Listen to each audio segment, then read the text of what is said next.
Today we're talking to Juliet Wright about Bedfordshire's police watch schemes and Juliet's role. Welcome, Juliet, and thank you for joining us today. If you could tell us about the role you have in community policing and the benefits of joining police watch schemes. Good morning, John. I'm Juliet Wright and I'm the force lead for our community watch schemes. And our schemes, we have a speed watch, street watch, dog watch and horse watch. I oversee the recruitment of volunteers for each of those schemes, training, development, advertising, everything that's involved in our watch schemes, I oversee. We try to encourage residents from local communities to join our speed watch group, street, dog watch, to take an active part in helping keeping their communities safe. Juliet, Neighbourhood Watch is independent of the force watch schemes. Neighbourhood Watch started 40 years ago in Bedfordshire and has a history of working closely with Bedfordshire Police as a force partner. You are known as someone who is always friendly, approachable and willing to help if you can. Your support and dedication to supporting Neighbourhood Watch members is greatly appreciated. Thank you. Juliet, so what does your role as Force Watch lead involve, and what does your passion and remarkable energy come from? Okay, so I mentioned earlier about what my role actually involves with recruiting, implementing and training. I think my passion for the watch schemes come from, I joined the force in 2007 and I was a PCSO on the local community team. After I'd been a PCSO for about 3 years, I was approached, did I want to get involved with Speed Watch? It was an initiative we were starting in central Bedfordshire. So I first of all started getting involved with Speedwatch. And then we were approached from a force down 4 Marks in Hampshire who had started the very first street watch group in the whole of the country. And I was approached and asked if that was something that I sort of wanted to have a look at and become involved in. So after we did some research, we identified the village of Marston Mortain as one that was suffering from low-level crime and antisocial behaviour. So we decided to implement our very first street watch group in Marston Mortain, which I think was way back in 2010. And from there, Street Watch took off. We developed more Street Watch groups, more Speed Watch groups. We've now got Dog Watch and we've also got Horse Watch. So I think the reason I'm so sort of passionate about the schemes and what the volunteers do is because it was something that I've been involved with from the start. So I kind of look at it as, I know it's a force, a scheme, but I kind of look at it as mine, and having that involvement right from the beginning, it's developed, and we've become into a position now where Bedfordshire Police are probably the leading force across all of the country in respect of watch schemes. So I think that's probably where my passion for the schemes lie. Thank you, Juliet. A question: how many speed watch schemes are there in Bedfordshire, and are they in areas in particular? Where would you like to see new schemes started? Okay, so at the moment, if we take Bedfordshire as a whole, we have schemes that cover in particular parishes. So rather than areas as such, I'll go for parishes. So at the moment we have around 60 schemes in various parishes across Bedfordshire. In Luton itself, we have just one scheme, and it's overseen by a coordinator, because Luton is very different to the rest of the county, obviously it being quite a big town. So we just have the one coordinator, but we cover all the various areas of Luton. Whereas in Bedfordshire, we break it down in the central part of Bedfordshire, we break it down into smaller villages, sort of towns and parishes. But if we sort of look at Luton as a whole, we really would like to see more volunteers across the whole of Luton, and then we can target and look at more locations in Luton, in particular areas such as Marsh Farm, Lucy, Brammingham, and also over at Cutno Road, that sort of side of Luton. Speedwatch is not as active as we would like it to be in the winter, because obviously the volunteers can't go out in the dark and obviously when it's raining, etc. So at the moment, across Bedfordshire as a whole, we've got around 30 active groups, but there is around 50 odd groups as a whole when they are all active. Thank you, Juliet. What is Speedwatch? What difference does it make? How do residents join and set up a scheme? Okay, so speeding is quite an emotive subject. There is speeding all across our roads, all across Bedfordshire, and that's one of the things that local residents, when they engage with us, always address is speeding in their area. So what Speedwatch is? Speedwatch is an educational programme and awareness. It is not about enforcement. So what we do to get a Speedwatch group up and running is we ask local residents that have shared their concerns about speeding to come along and join us. We need about 4 residents in each area to start up a Speedwatch group. We provide all the equipment. We use what is called a SID, and that stands for Speed Indication Device, and you've probably seen them out on the roads when you go out.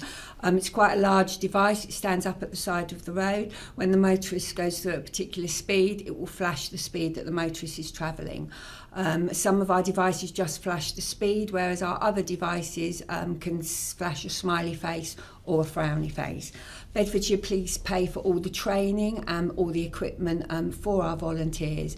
And then what normally happens is, after the volunteers have carried out their activity at the side of the road, all we're asking the volunteers to do is to write down the speed that the motorist is travelling at and a few details about the vehicle. That information is passed to Bedfordshire Police.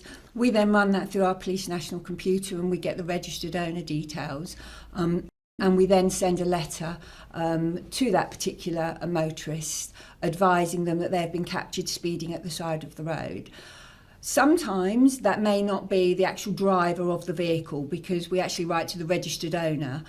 We write to them, we advise them that they've been captured speeding, and if a police officer was present, we advise them that they would have been fined or would have had to attend a speed awareness course.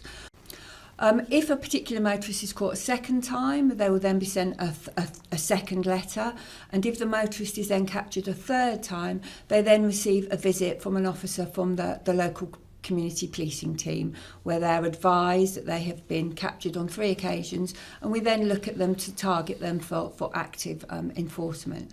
It is an educational process. We're not asking our volunteers to stand at the side of the road and catch as many sort of speeding motorists. They're there purely as an educational tool, making the motorists aware of the speed that they are travelling at.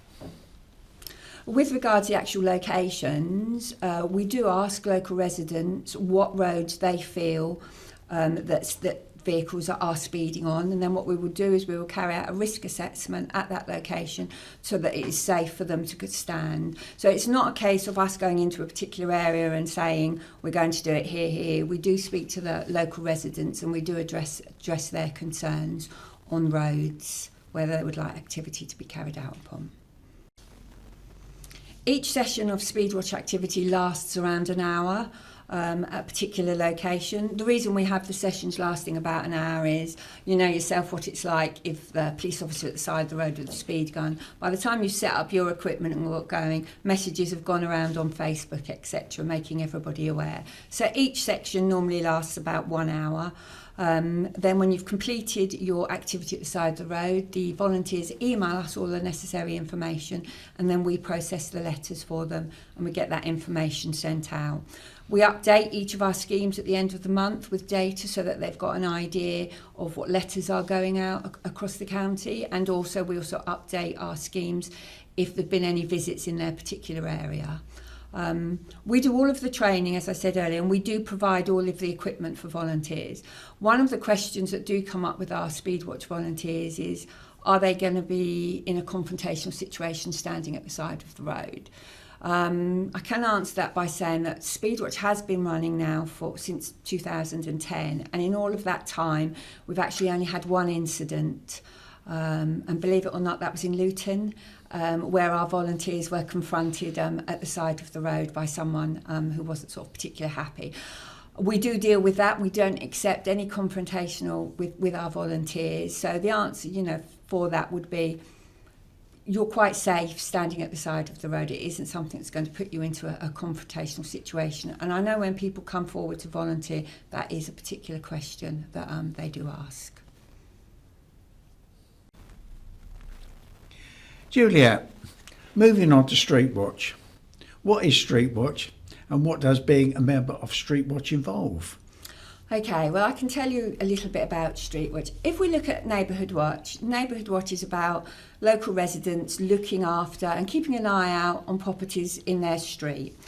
So what Street Watch is actually taking those good principles from Neighbourhood Watch, but we're actually taking it out onto the street. So what we're asking our volunteers to do is to be the eyes and ears of the community, and go out and patrol in the areas where they live.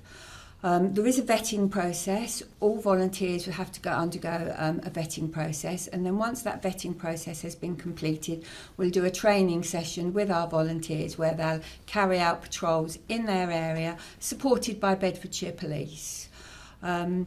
Street Watch isn't a replacement for police officers. We all know that Bedfordshire Police is underfunding, but Street Watch isn't about volunteers doing our job.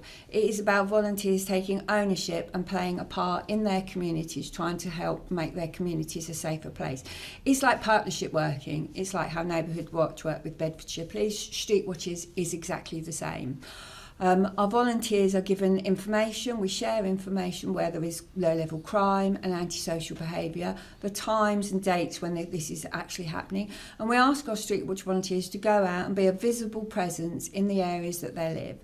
They wear a high-vis jacket that says Street Watch on the back, and it's obviously got the Bedfordshire Police logo, so they're sort of quite visible, and they're able to engage with our local residents, communicate with them, and just provide that extra reassurance, that presence in their village. We also do find it in our communities with our Street Watch volunteers that local residents engage more with them. I think that's because they see them as part of the community, because sometimes residents don't always want to engage with us as Bedfordshire Police, but our Street Watch volunteers are warmly received and welcomed in the areas where they patrol. Juliet, Dog Watch. It's another scheme that I know has been popular, and it combines walking your dog and being community spirited. Juliet, can you give me an overview of the Dog Watch scheme, and how residents can join and set up a scheme? Well, our Dog Watch scheme is relatively new. It's only been going for a couple of years. Our Street Watch groups patrol mostly in the towns and cities, whereas with our Dog Watch schemes, they patrol in our more rural areas, our parks, etc. And it is very, very similar to Street Watch. The principle for Dog Watch is exactly the same. Starting a group is exactly the same. Only they are tasked with patrolling, as I said, in the more rural areas, where people do actually go and walk their dogs. You're able to go and patrol with a dog. You can take your dog out on patrol, and in addition to our Dog Watch volunteers wearing high-vis, the dogs also wear high-vis as well. So you will see them out. We've got schemes in Dunstable, Marston, Caddington, so they're more in our more rural areas. Dog Watch is open to anybody. You don't have to have a dog. It's just that the majority of our volunteers within our Dog Watch schemes do have a dog. So you can combine being the eyes and ears of the community, being those eyes and ears whilst walking your dog at exactly the same time. Juliet, finally, Horse Watch. I know rural areas are not immune to crime, with farms in particular being targeted for expensive machinery, technology and fuel. And also there is wildlife crime such as coursing. Can you give an overview of Horse Watch scheme and how residents can join and set up a scheme? Okay, so our Horse Watch obviously is quite a unique scheme. As you can appreciate, when riders are out on the horse, they're in that unique position, so they're sort of quite high up. So our Horse Watch, again, you start up the scheme exactly the same way. We'll go through a vetting process and we will go through training with that particular volunteer. But our Horse Watch volunteers patrol the bridleways, and they patrol the areas in our communities, mostly the rural areas, but areas where you're not likely, obviously, to get a police car down the beaten track. And as I said, it being in that unique position, they've got that eye view where they can see over places. They look out for antisocial behaviour, fly tipping, rural crime. One of the things I get regularly asked, whereas we do provide all the training and equipment, we don't provide the horse. It is one question that I'm asked a lot of times. You do have to have your own horse, or if you don't own a horse, you do have to have access to a horse. to be able to take part in the scheme. And other than that, we will provide all the training. There's no age limit for any of our volunteers in all of our schemes. We do ask that volunteers are over the age of 18, but there's no upper age limit. In all of our schemes, all our volunteers are fully insured, although the benefits do reduce slightly when we get to age 75 and over. But yes, if you'd like to, join a horse watch scheme, you do have to have either your own horse or access to a horse. Thank you, Juliet.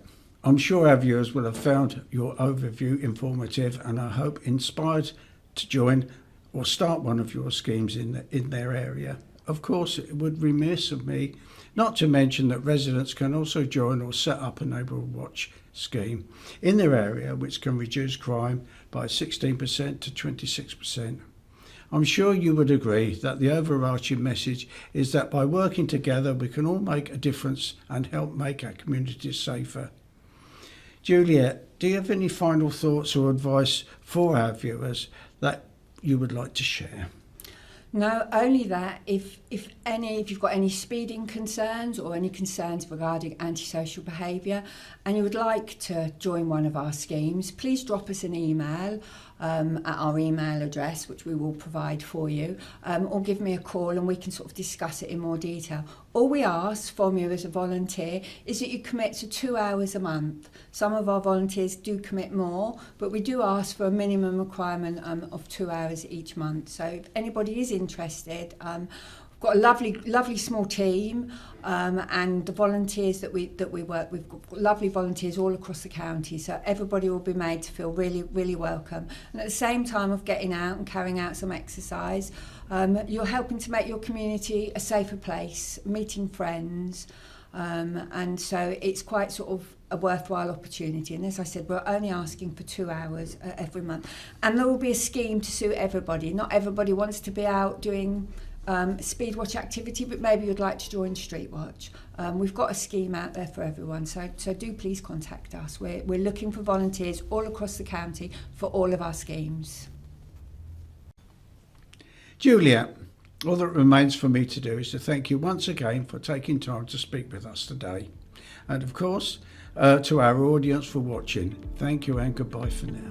No, thank you, John, for your time today. It's been a pleasure.